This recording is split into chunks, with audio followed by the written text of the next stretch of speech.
이제 말씀 읽고 말씀 나누는 시간 갖도록 하겠습니다. 오늘 말씀 마태복음 6장 25절에서 34절 말씀입니다. 그러므로 내가 너희에게 이르노니 목숨을 위하여 무엇을 먹을까 무엇을 마실까 몸을 위하여 무엇을 입을까 염려하지 말라.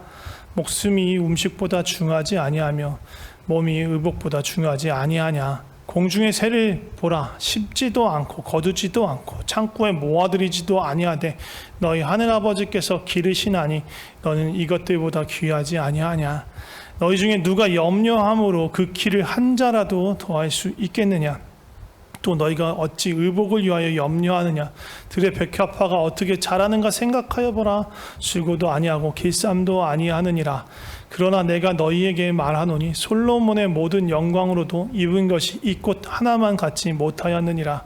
오늘 있다가 내일 아궁이에 던져지는 들풀도 하나님이 이렇게 입히시거늘 하물며 너희일까 보냐. 믿음이 적은 자들아, 그러므로 염려하여 이르기를 무엇을 먹을까 무엇을 마실까 무엇을 입을까 하지 말라. 이는 다 이방인들이 구하는 것이라. 너희 하늘 아버지께서 이 모든 것이 너희에게 있어야 할 줄을 아시느니라. 그런즉 너희는 먼저 그의 나라와 그의 의를 구하라. 그리하면 이 모든 것을 너희에게 더하시리라. 그러므로 내일 일을 위하여 염려하지 말라. 내일 일은 내일이 염려할 것이요 한날의 괴로움은 그날로 족하니라. 아멘. 오늘은 걱정, 염려에 대한 말씀을 좀 나누려고 합니다. 이제 코로나가 2년이 거의 다 돼가면서 정말 어느 한 사람 이렇게 편하게 지내는 사람, 쉽게 지내는 사람이 없는 것 같습니다. 우리를 둘러싼 그런 환경과 상황을 보면 답답하기 그지없습니다. 아마 이런 상황에서 근심, 걱정, 염려가 없는 사람은 거의 없을 것 같습니다. 혹시나 있으세요? 나는 근심, 걱정 하나도 없다. 그냥 정말 만사가 평안하고 하나도 불안하지 않다. 이런 분이 있으십니까? 있으실 수도 있죠. 저보다 믿음이 훨씬 좋으신 분 있을 수 있습니다. 정말 믿음이 좋으신 겁니다. 그런 분들은. 오늘 말씀 제목도 염려하지 않는 믿음입니다. 염려, 근심, 걱정과 믿음은 아주 밀접한 관계가 있다라는 거예요. 이미 답을 알고 계실 수도 있는데, 지금 이렇게 얘기 흐름을 보면 알 수 있는데, 믿음의 반대말이 무엇인지 아십니까? 의심이나 불신이 아니고 근심이 믿음의 반대말이라고 합니다. 아니, 의심이나 불신이 믿음이 없음을 나타내지 않는다 그런 말이 아니에요. 믿음과 의심과 불신도 믿음 없는 거죠. 믿음 없는 건데 일종의 수사적인 표현이죠. 강조하려고. 근심이 얼마나 믿음 없음을 현저하게 드러내는 것인가를 보여주기 위한 그런 과장된 표현입니다.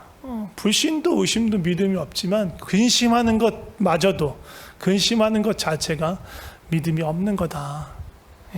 오늘 우리가 읽은 본문에서도 아까 30절 보면 이렇게 말씀하시잖아요. 예수님이 오늘 있다가 내일 아궁에 던지는 들풀도 하나님께서 이렇게 입히시는데 너희 하물며 너희가 뭐냐, 이 믿음 없는, 믿음 적은 자들아.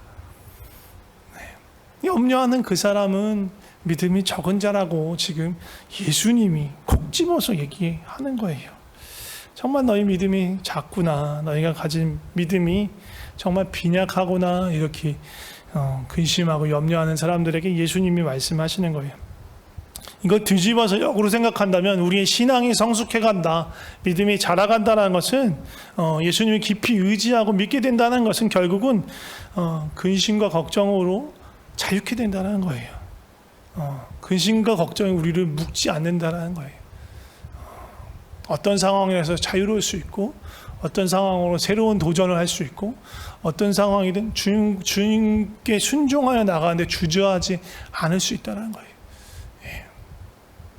그게 믿음이 자라가는 모습입니다. 그러면 어떻게 해야 걱정, 근심, 염려로부터 자유케 될 수 있을까? 몇 가지 해결책 오늘 본문을 보면서 알아보려고 합니다. 첫 번째는 27절입니다. 너희 중에 누가 염려함으로 그 키를 한 자라도 더할 수 있겠느냐. 무슨 얘기예요? 염려한다고 여러분들의 키가 저만큼 커지지 않는다는 얘기예요. 그렇게 키를 키울 수 없다는 얘기예요. 근데 이것도 또 다르게 해석할 수도 있어요. 이 키라는 말 자체가 나이 혹은 수명이라고 번역할 수도 있어요. 그래서 다시 이걸 그런 식으로 해석하면 누가 걱정하고 염려한다고 해서 수명을 1시간이라도 1분 1초라도 늘릴 수 있는 사람이 있겠느냐라고 말하는 뜻이에요. 그러니까 우리가 할 수 없고 불가능한 것에 대해서 그렇게 염려하지 말라는 그런 이야기예요. 그러니까 우리가 염려하는 것들을 분석해 보면요, 이런 것들을 조사하는 사람들이 있어요. 제가 뭐 인터넷에서 뭐 뒤져봤어요. 이런 예화를 찾아보려고. 근데 이게 근거를 좀 이렇게 좀 되려고 했는데 여러 사람들이 있더라고요. 뭐 어니 젤린스키란 분이 책에서 썼다는 말도 있고, 브라이언 트레이시란 분이 또 인용했다는 말도 있는데 이분들 잘 몰라요. 저는 무슨 책 썼다 느리게 사는 것 뭐 그거 쓰는 사람이 어니 젤린스키인가 하시는 분이라는데, 그리고 뭐 브라이언 트레이시는 어마어마한 가프래요. 예, 자수성가한 가프래요. 뭐 그게 중요한 게 아니라 아무튼 오리지널 소스는 어딘지 모르겠어요. 그런데 아무튼 이 염려와 근심과 걱정에 대해서 분석한 어떤 그런 건데, 사람들이 가장 많이 근심하고 걱정하는 게 뭐냐 하면 아직 일어나지 않은 일이에요. 그 일어날 수도 있고 일어나지 않을 수도 있어요. 그런데 그냥 그 일어나지 않은 일을 걱정해요. 제일 많이 걱정해요. 그게 우리 걱정의 근심의 한 40%를 차지한대요. 그리고 만약에 이런 거예요. 아우, 나 암 걸리면 어떡하지? 안 걸렸어요, 지금. 암이 뭐 모르죠. 5년 뒤에 10년 뒤에 걸릴 수도 있겠죠. 근데 아직 오지도 않고 올지 안 올지도 몰라. 그런데 미리 닥치지도 않은 일을 걱정하는 거예요. 그게 40% 되는 거예요. 우리 삶의 그 근심의 40%를 차지한대요. 그 다음에 30%로 그 다음에 많은 그 분량을 차지하는 게 뭐냐면 이미 지나간 일이에요. 바꿀 수 없는 과거. 이미 지나가 버려서 어떻게 할 수가 없어. 이미 엎어진 물이야. 근심과 걱정을 해봐야 소용이 없어. 근데 그거에 대한 근심과 걱정으로 우리의 근심과 걱정의 30%가 그거라고 합니다. 그 다음에 22%가 뭐냐면 사소한 거예요. 뭐 이런 거, 오늘 뭐 먹지? 오늘 저녁, 우리 집에서도 늘 있는 일인데 점심밥을 먹으면서 우리 저녁 뭐 먹지를 얘기를 해요. 답이 없는데 우리 점심 뭐 먹지? 야, 오늘 저녁에 뭐 먹냐? 뭐 먹지? 아이씨, 뭐 그런 얘기를 해요. 정말 그렇게 큰 의미 없는 거. 또 오늘 무슨 옷을 입고 나가지? 출근할 때 뭐 입지? 뭐 그런 거 걱정할 수 있어요. 뭐 스타일링이 중요할 수 있죠. 그러나 크게 우리 인생에 큰 영향을 미치지 않는 거잖아요. 40%, 30%, 22%, 합하면 92%입니다. 이제 8% 남았어요. 8% 중에 4%가 뭐냐면 지금 일어나고 있는 어려운 문제예요. 근데 그 중에서 내가 통제 못하는 일이야. 내가 뭔가 아무리 애쓴더라도 그 상황이 바뀌지 않는, 지금 나에게 큰 어려움과 문제를 주지만 내가 해결할 수 없는 문제, 통제할 수 없는 문제가 4%라는 거예요. 이제 96%가 지나갔고 이제 4%가 나왔습니다. 이 4%의 고민, 이 걱정이 제대로 된 걱정할 만한 걱정이라는 거예요. 고민하고 근심할 만한 고민이라는 거예요. 이 4%에 대해서 내가 진지하게 숙고하면서 뭔가 길을 찾아나고 해결책을 찾아나갈 만한 고민, 걱정, 생산적인 걱정, 고민이라는 거예요. 나머지 96%는 아무 소용이 없는 거죠. 우리의 수명을 1분 1초도 늘리지 못하고 우리의 키를 1cm도 키우지 못하게 할 그런 걱정과 고민을 하지 말라는 거예요. 예수님도 지금 그 얘기를 하는 거예요. 네가 염려한다고 해서 네 키가 한 자라도 커지겠냐? 네 수명이 1분이라도 길어지겠냐? 그렇지 않아. 그러니까 염려하지 마 라고 얘기하시는 거예요. 근데 이렇게 말씀하셔도 우리는 쉽게 걱정에서 벗어나지 못합니다. 알죠? 많이 아는데 참 실제로 걱정에서 자유케 되는 건 정말 어려운 것 같습니다. 그래서 주님 말씀하십니다. 이렇게 말씀하세요. 야, 공중에 나는 새를 좀 봐봐. 그리고 저 드레핀 백합화를 좀 봐봐. 사실 이 드레핀 백합화라고, 백합화는 우리가 아는 그 백합이 아닌 릴리가 아니에요. 그냥 드레핀 여러 가지 꽃들을 말하는 거니까 저 공주에 나는 새, 그리고 저 들에 흐드러지게 핀 저 꽃들 좀 봐봐. 이게 해결책이라는 거예요 지금. 사실 근심과 걱정에 이렇게 매이면요, 묶이면 하늘을 볼 수가 없습니다. 들판을 볼 여유가 없어요. 봐도 눈에 들어오지도 않죠. 근데 예수님은 야, 하늘을 좀 바라봐, 그리고 저 들판을 좀 바라봐 라고 말씀하시는 거예요. 어떻게 이럴 수가 있을까? 예수님 자신이 지금 이렇게 살고 계시는 거예요. 따지고 보면 우리가 예수님 처지라면 정말 근심 걱정이 많을 수밖에 없는 처지예요. 예수님 이런 말씀하셨어요. 자기 따라오는 어떤 제자 삼아달라고 쫓아오는 사람에게 이런 얘기 하셨습니다. 야, 여우도 굴이 있고 공중의 새도 거처가 있는데 인자는, 나는 야, 머리도 끝도 없어. 이게 무슨 얘기예요? 지금 예수님의 신세가 집도 절도 없이 떠돌아다니는 신세다 라고 얘기하는 거예요. 그러니까 노숙자예요. 방랑 노숙자. 영어로 표현하면 홈리스 노마드예요. 거처 없이 떠돌아다니는. 지금 공생의 가운데서 이렇게 말씀하신 거기도 하지만 사실 공생의 이전의 삶도 예수님은 절대로 풍족한 삶을 살아보신 적이 없어요. 예수님의 직업이 뭡니까? 공생의 전에 지금 목수였어요.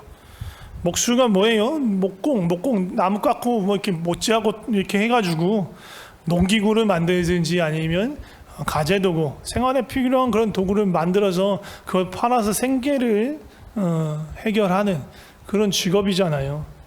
근데 그 당시 1세기에 그 팔레스타인에서 이 목수의 그런 직업으로서의 목수는요, 정말 가장 천한 직업 중에 하나였어요. 그래서 최저 생계를 유지할 정도의 그런 직업이었던 거예요.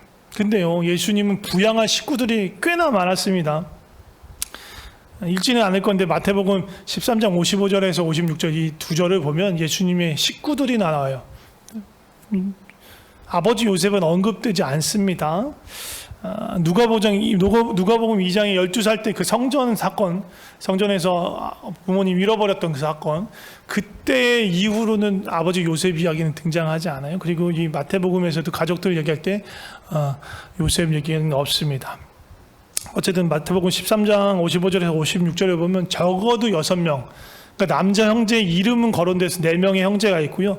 누이들이라고 나와요. 누이라고 나오지 않고 누이들이라고 나오니까 여동생이 2명 이상 있다는 거죠. 그러니까 최소한으로 잡으면 6명이고 6명 이상일 수도 있어요. 거기다가 어머니 마리아까지 그런 가족을 7명의, 최소한의 7명의 가족을 책임져야 하는 장남의 자리가 예수님의 자리였어요. 근데 그의 일은, 그의 직업은 목수였어요. 그렇게 벌이가 시원치 않는 7명의, 예수님까지 포함하면 8명의 생계를 책임져야 했으니 얼마나 참 힘들었을까요? 그런데 이런 또 7명 이상의 가족을 남겨두고 이제 하나님 나라의 일을 위해서 방랑하며 떠돌아다녀야 하는데, 우리가 예수님 입장이라고 생각해봐요. 고향에 남겨놓은 7명 이상의 그 가족들. 동생들은 또 얼마나 형에 대해서 좀 불만이 많을까, 또 미안할까, 또 그런데 막상 또 자기 자신은 그렇다고 번듯하게 사는 것도 아니잖아요. 이리저리 방랑하면서 머리둘 곳도 없이 이 집 저 집 심세를 지면서 살아가고 한 데서 주무시기도 하고 하는 것이 예수님의 모습이었어요. 어떻게 보면 정말로 근심과 걱정과 염려가 가득할 수도 있는 삶인데 예수님 말씀하시는 거예요. 들의 꽃을 보면서 공중의 새를 보시면서 감탄하시는 거예요. 저 새들 좀 봐. 저 들풀도 좀 봐. 정말 하나님의 사랑이 저기 있구나. 그걸 예수님 보는 거예요. 야, 저 공중의 새들 봐. 저렇게 자유롭게 노는 저 공중의 새들 봐. 야, 쟤들 다 하나님이 먹이시는, 우리 아버지가 먹이시고 계시구나. 저렇게 생명력 있게 공중을 활활 자유롭게 날아다니는 저것들 다 하나님께서, 우리 아버지께서 먹이시니까, 돌보시니까 저렇게 할 수 있는 거구나. 야, 이 꽃들 봐. 정말 아름답다. 정말 멋있다. 솔로몬이 이스라엘 역사 중에 가장 어떻게 보면 풍요로웠던 시기가 솔로몬 시기라고 볼 수 있는데, 그 시기에 또 솔로몬도 이게 보통 사람이 아니잖아요. 예, 처첩을 1000명 이상이나 뒀을 만큼 뭔가 이렇게 되게 이렇게 부요한 것을 감추지 못하는 사람, 막 이렇게 드러내고 과시하는 사람이었단 말이에요. 그런데 그 솔로몬이 가장 영화로운 입은 옷을 입은 것보다 이 들에 흐드러지게 핀 이 꽃들이 더 아름답다. 그리고 이 꽃을 이렇게 아름답게 피우시는 분이 바로 우리 아버지시구나. 삶의 문제만 바라보고 있으면 답이 안 나고 한숨만 나올 수밖에 없는데, 예수님은 이 공중에 나는 새를 바라보시고 정말 들에 흐드러지게 핀 꽃들을 바라보시면서 경탄하고 감탄하면서 거기에 하나님의 돌보심의 손길을 보는 거예요. 창조주이신 하나님께서 여전히 우리 삶 가운데 역사하고 계시는구나. 이거 우리를 돌보고 계시는구나. 내 삶도 주님 안에 있구나. 아버지 안에 있구나. 예수님이니까 그러시지. 하나님은 아들이시니까 그러시지. 아니요. 우리 안에도 예수 그리스도의 생명이 있잖아요. 우리도 그렇게 살 수 있어요. 사실 우리 삶에도 이와 비슷한 시기가 있었어요. 비슷한 때가 있었어요. 모두 다라고는 할 수 없지만 대부분은 있었을 거예요. 언제냐? 어린 시절이에요. 어린 시절. 우리 집이 얼마나 잘 사는지 어쩐지 몰라. 그것도 이제 나이가 되면서 이제 초등학생쯤 되면 그거 생각할 수도 있을지 모르겠지만, 그보다 더 어린 시절 생각해 보세요. 그냥 바깥에서 뛰어노는 게 너무 좋았어. 그냥 해 지도록까지 놀다 들어오면 해맑게 놀아. 그냥 해맑아. 그냥 꽃 하나만 봐도 감탄하고 친구들하고 그냥 어울려서 놀면 그걸로 그냥 만족해. 저희 딸내미를 생각해보면 아주 그냥 햇볕이 쨍쨍 내려치는 그런 여름날인데도 그냥 모래사장에 있는 모래놀이터에 그냥 혼자 앉혀놓으면 그냥 신나게 놀았어요. 혼자서 막 쪼물쪼물 뭐 만졌다가 뒤집었다 엎었다가 막 하면서 그게 그렇게 좋아서 마냥 신나게 놀았어요. 걱정할 게 없었거든요. 내일 일에 대해서 고민할 게 없었어. 먹고 살 거 걱정할 필요도 없어. 때 되면 배고프면 엄마가 뭐 줘. 뭐가 돈이라는 개념도 없었고. 그냥 엄마 아빠가 당연히 다 해주는 걸로 알았으니까 뭐가 걱정할 게 없어요. 뭐 집세든 대출이든 뭐 갚을 돈이든 뭐 하나도 걱정할 게 없었죠. 엄마 아빠를 향한 그런 무한한 신뢰, 또 미래에 있을 여러 가지 부정적인 거에 대한 그런 예측할 만한 지식도 정보도 없는 거예요. 그냥 오늘만 사는 세상에서 살았었어요. 우리가 모두가 다. 아이들이 정말 열정을 다해서 하는 일이 뭐예요? 노는 일이에요. 노는 게 제일 좋아. 뽀로로 노래도 있지만 노는 게 제일 좋은 거예요. 애들 놀 때 보면 정말 내일은 없다라는 듯이 그냥 전신전력을 해서 놀아요. 그러다가 탈진해서 쓰러져 자요. 놀라운 건 애들은 그래 탈진해서 쓰러지더라 한두 시간만 자고 나면 배터리가 완충됐어요. 다시 뛰어놀아. 와, 저희도 뭐 애를 키워보신 분들은 알겠지만 그 애들이 정말 그 나이 또래에는 정말 에너지를 감당 못하잖아요. 지금 그런 거하고 비슷한 거예요. 야, 이렇게 막 고민하고 걱정하고 내일 뭐 먹고 어떻게 살까, 우리 삶의 그런 모든 것들은 아버지께 맡겨. 아버지를 향해서 무한 신뢰하고 아버지와 함께 신나고 즐겁게 감탄과 경탄의 삶을 살아. 그렇게 말씀하시는 거예요. 예수님이 이렇게 해서 하셨어요. 그렇게. 마지막에 한 가지 더 해결책입니다. 예수님 그렇게 사셨는데 예수님의 삶의 비결이 또 하나 있고, 그렇기 때문에 예수님이 말씀하시는, 제자들에게 말씀하시는 게 있어요. 그게 바로 33장입니다. 참 잘 아시는 말씀. 그런즉 너희는 먼저 그의 나라와 그의 의를 구하라. 그리하면 이 모든 것을 너희에게 더하시리라. 지금 우리 오늘 읽었던 본문 25절에서 34절까지 다음 절까지의 내용 전체 큰 맥락이 뭐냐면 염려하지 말라는 거예요. 염려하지 말고 염려 다 아버지께 맡기고 살아 라고 말하는 그 맥락에서 본다면 이 33절 역시 염려하지 말라는 맥락에서 봐야 돼요.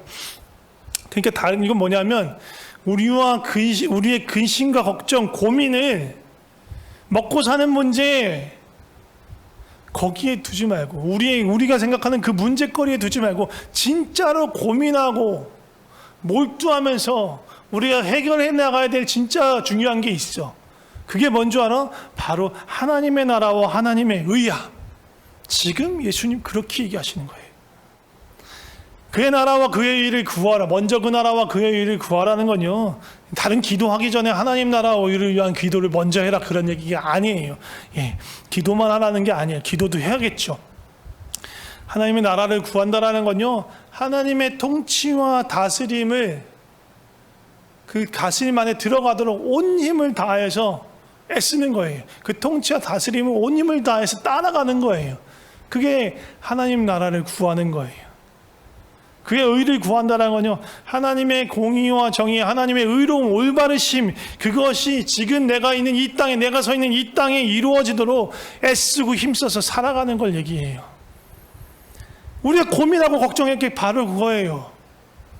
하나님의 나라, 하나님의 다스림이 무엇이지? 하나님의 뜻이 무엇이지? 하나님의 올바름이 무엇이지? 하나님의 정의가 무엇이지? 하나님의 공의가 무엇인지? 하나님이 나타내기 원하시는 그 성품이 무엇인지? 내가 선 바로 이곳에서 그게 뭐지? 그걸 고민하고, 그리고 그러면 어떻게 하면 그것을 나타내고 드러낼 수 있을까? 어떻게 하면 그것을 행할 수 있을까? 그걸 고민하고 연구하고 몰두하며 행하는 것, 그게 우리가 정작 애쓰고 힘쓰고 고민하고 걱정해야 될 거라는 거예요. 이렇게 사는 게 쉬울까요? 아니요, 어렵습니다. 어마무시하게 어렵습니다. 이렇게 사는 거요, 쉽게 말하면, 아주 간단하게 말하자면 정직하게 사는 거예요. 편법 쓰지 않는 거예요. 법대로 하는 거예요. 법대로 절차대로 하는 거예요. 어떻게 보면 느리고 답답해요. 손해볼 수 있어요. 근데 이 삶을 살라는 거예요. 목숨을 걸고 이 삶을 살라는 거예요. 목숨을 걸고 망할지라도 손해볼지라도 이 옳은 길을 택하라. 하나님 나라를 전심으로 쫓아가라. 그런 얘기를 하는 거예요. 이렇게 하면 망할 수도 있고 도태될 수도 있죠. 하나님 나라는요, 그걸 각오하고 쫓아가는 거예요. 지금 우리 6장 보고 말씀, 마태복음 6장 말씀 보고 있는데 10장 말씀, 마태복음 10장 말씀 한번 보겠습니다. 마태복음 10장은요, 예수님께서 12제자들이 하나님 나라의 소식을 전하라고 하면서 파송하는 그런 장면이 그려져 있는 거예요. 그러면서 마태복음 10장 5절 6절 말씀을 보면 이렇게 얘기하세요. 그래서 예수님이 이 12 제자를 보내시면서 명하여 이르시되 이방인의 길로도 가지 말고 사마리아의 고래도 들어가지 말고 오히려 이스라엘에 잃어버린 양으로게로 가라. 파송하는 거죠.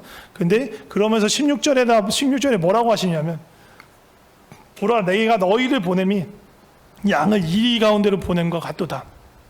그러므로 너희는 뱀과 같이 지혜롭고 비둘기같이 순결하라. 뭐예요? 제자들을 파송하는데 그 파송하는 게 꼭 이리떼들, 늑대들 사이에 양을 던져놓는 것 같다. 늑대들 사이에 양을 던져놓으면 어떻게 돼요? 늑대가 어떻게 해요? 그냥 가만히 이렇게 지켜보고 있어요? 아유 이쁘고 귀엽다 우리 양들, 양아 참 귀엽네 이러고 있을까요? 아니요. 물어 뜯어서 죽이고 삼켜버립니다. 그런데 지금 제자들을 그렇게 보낸다고 하시는 거예요. 물어 뜯어 죽일 수 있는 그런 삶 가운데로 보내신다라는 거예요. 그래서 그 16절 이하로 쭉 무슨 말이 나오냐면, 그 세상으로부터의 공격과 핍박이 있을 거다. 공회에 넘겨주고 공회가 판결하고 또 채찍의 위험이 있고 여러 가지 어려운 위험이 도사리고 있다. 그러면서 그들이 너희를 이렇게 공회 가운데 세우고 그들이 막 심판하고 할 때 이렇게 19절 20절 보면, 너희를 넘겨줄 때 어떻게 또는 무엇을 말할까 염려하지 말라.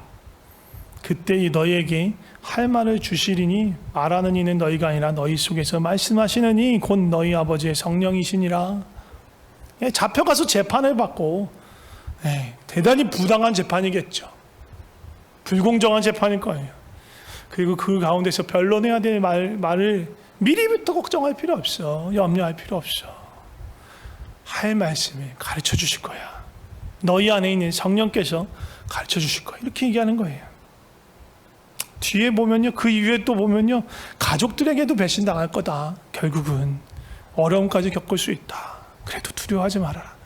지금 이 얘기는요, 예수님이 제자들 12명의 제자들에게 하신 이야기이면서 동시에 이 마태복음을 읽고 있는 그 당시에 그 공동체 안에서 이러한 어려움이 있었다는 거, 예수님을 쫓아갔기 때문에, 하나님 나라에 붙들고 살아갔기 때문에 정말 여러 가지 어려움들이 있었고, 심지어 가족으로부터 배반당하고, 그래서 그 공동체로부터 쫓겨나는, 유대 공동체로부터 쫓겨나가는 여러 가지 어려움들이 있었던 거예요. 그러면서 그 마태가 예전에 예수님이 하셨던 그 말씀들을 기억하면서 떠올리면서, 옛날에 우리에게도 이런 말씀 하셨어. 우리가 이 말씀 붙들며 살아가자, 힘내자 라고 말하면서 얘기하는 거예요. 그러면서 28절부터 쭉 말씀 보면 이렇게 얘기합니다. 마태복음 10장 28절부터 보면, 몸은 죽여도 영혼은 능히 죽이지 못하는 자들을 두려워하지 말고 오직 몸과 영혼을 능히 지옥에서 멸할 수 있는 일을 두려워하라. 참새 2마리가 한 앗서리온에 팔리지 않느냐. 그러나 너희 아버지께서 허락하지 아니하시면 그 하나도 땅에 떨어지지 아니하리라. 너희에게는 머리털까지 다 세신 바 되었나니 두려워하지 말라. 너희는 많은 참새보다 귀하니라. 누구든지 사람 앞에서 나를 시인하면 나도 하늘에 계신 내 아버지 앞에서 그를 시인할 것이요, 누구든지 사람 앞에서 나를 부인하면 나도 하늘에 계신 내 아버지 앞에서 그를 부인하리라. 몸은 죽을 수 있다는 얘기예요, 없다는 얘기예요?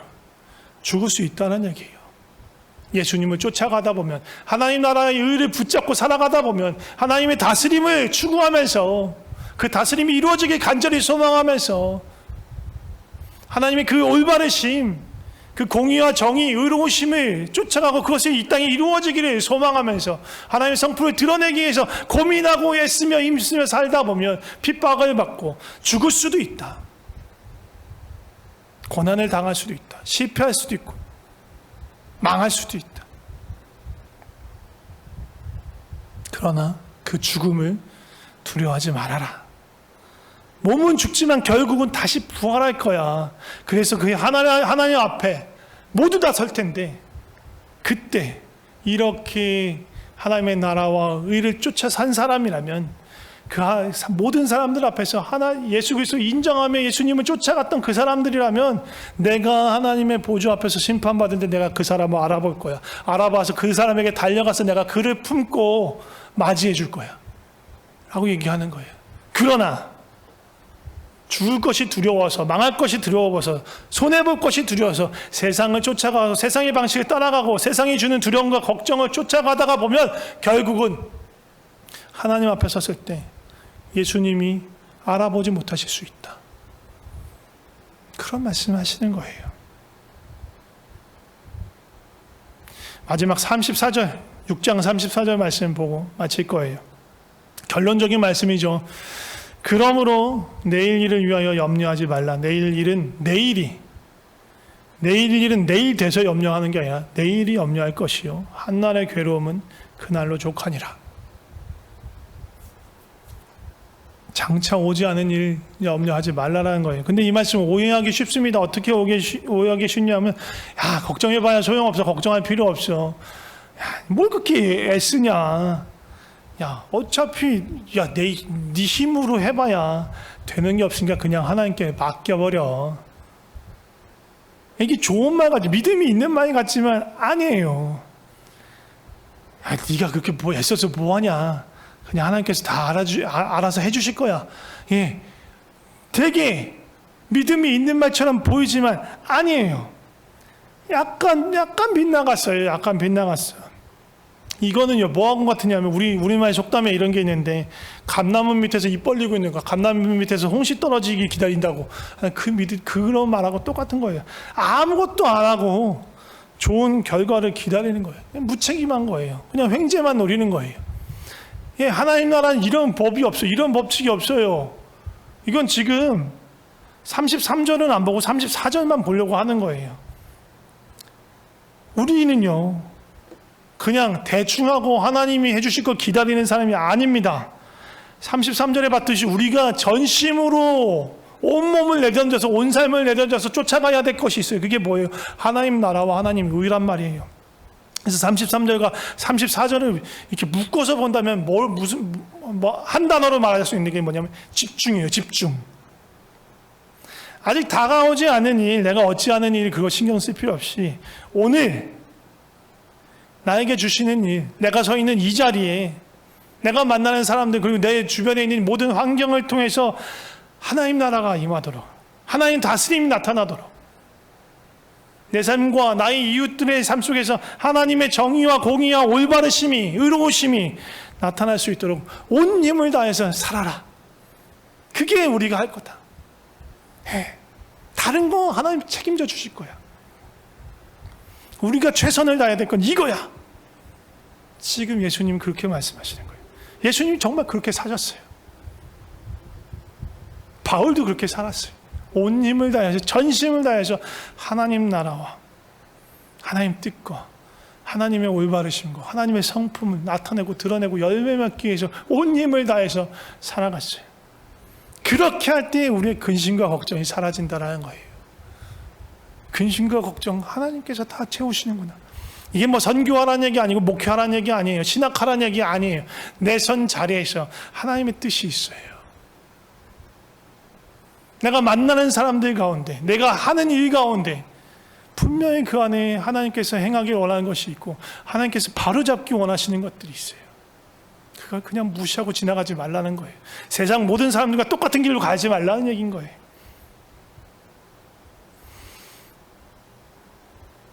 말씀을 마무리하려고 합니다. 오늘 말씀을 들으면서 염려 없는 삶 얘기했는데 얘기 듣고 보니 그렇게 아멘하기가 쉽지는 않네, 이렇게 하시는 분이 있을 수 있어요. 말로는 이렇게 아멘할 수는 있는데 정말 아이고 내 삶을 들여서 그렇게 할 수 있을까? 그러신 분들이 있을 거예요. 저도 많이 그랬을 것 같아요. 정말 그렇게 할 수 있을까? 왜냐하면 우리 삶에 정말로 바로 눈앞에 있는 발등에 떨어진 불들이 있으니까.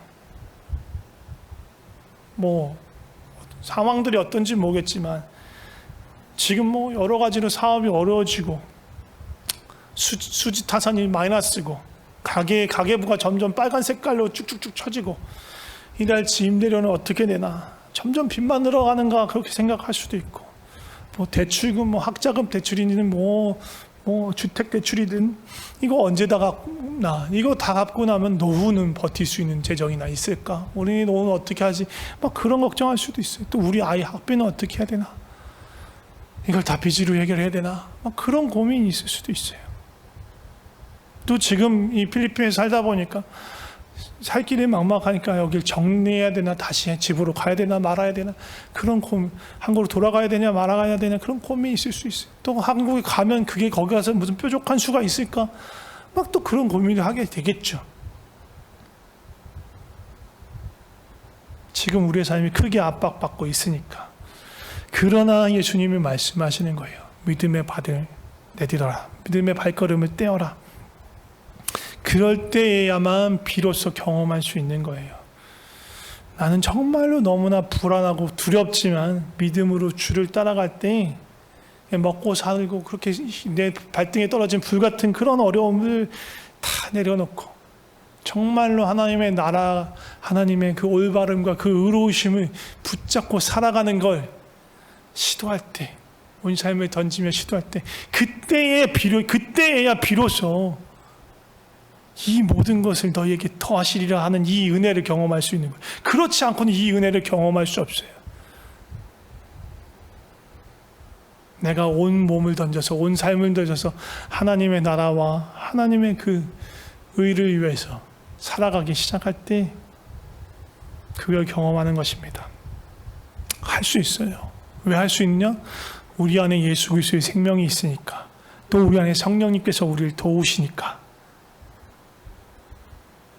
주님이 우리를 제자로, 주님의 사람으로, 주님의 자녀로 부르셨으니까 할 수 있는 거예요. 쉽지 않지만 우리가 이 길 따라갈 때 주님이 주시는 큰 은혜를 맛볼 줄 믿습니다. 좀 같이 기도했으면 좋겠습니다. 먼저는요, 제가 이런 말씀 쭉 나눌 때 여러 가지 걱정이 떠오르셨을 수 있습니다.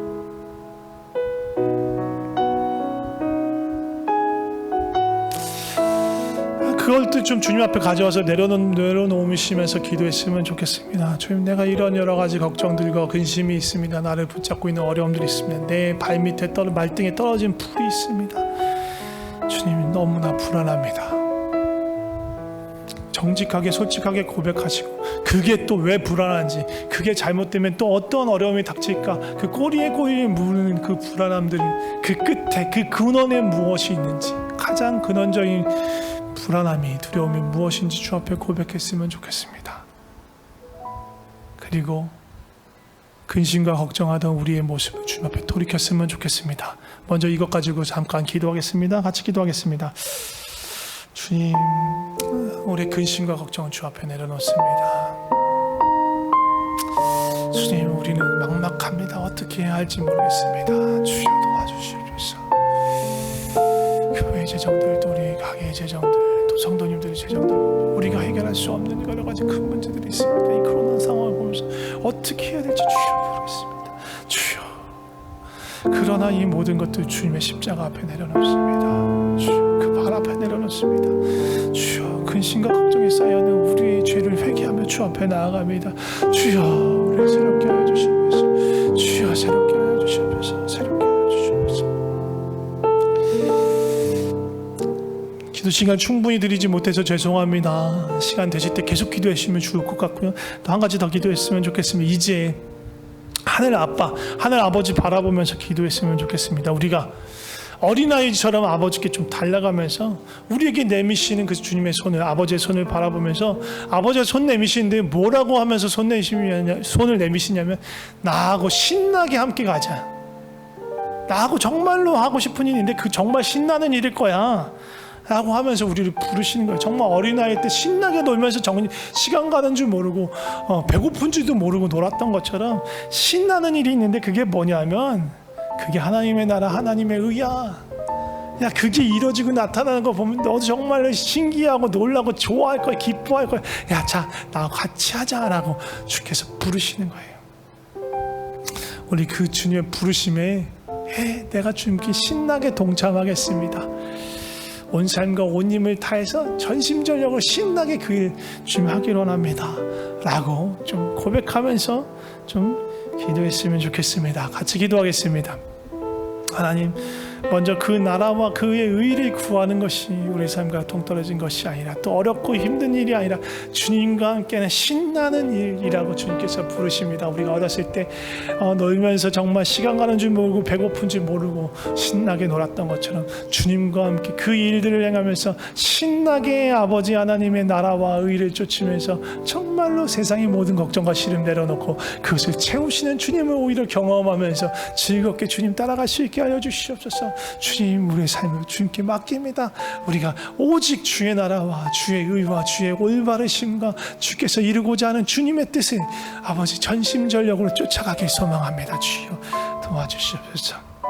마지막으로 한 가지만 기도하고 제가 기도하겠습니다. 뭐냐면, 그의 나라와 그의 의를 구하는 게요, 삶에 동떨어진 그냥 뜬구름 잡는 이야기가 아니에요. 우리 가족들 안에, 나의 사업장 안에, 내 일터와 학교 안에, 내가 발 딛고 있는 그곳에 하나님께서 하길 원하시는 일이 있어요. 하나님의 다스림을 나타내기 원하시는 게 있어요. 하나님을 나타내기 바로 세우기를 원하시는 공의와 정의와 의로우심이 있어요. 그게 뭔지 물으셨으면 좋겠어요. 주님, 내가 있는 이곳에 주님 바르게 세우시길 원하는 것이 무엇입니까?